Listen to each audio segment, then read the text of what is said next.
പീലാത്തോസ് അവരോട് ചോദിച്ചു, ഈ മനുഷ്യനിൽ നിങ്ങൾ എന്തു കുറ്റമാണ് ആരോപിക്കുന്നത്?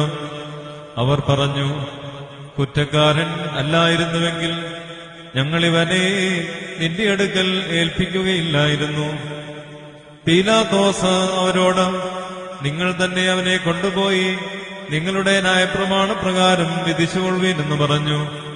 അപ്പോൾ യഹൂദന്മാർ മറുപടിയായി പറഞ്ഞു, ആരെയും മരണശിക്ഷയ്ക്ക് വിധിക്കുന്നതിന് ഞങ്ങൾക്ക് അധികാരമില്ലല്ലോ.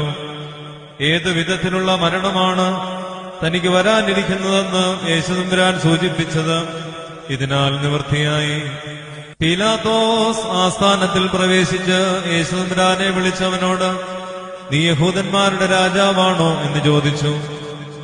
അതിനുത്തരമായി യേശുതമ്പുരാൻ, നീ ഇത് സ്വയമേ പറയുന്നതോ അതോ മറ്റുള്ളവർ എന്നെപ്പറ്റി നിന്നോട് പറഞ്ഞതോ എന്ന് ചോദിച്ചു.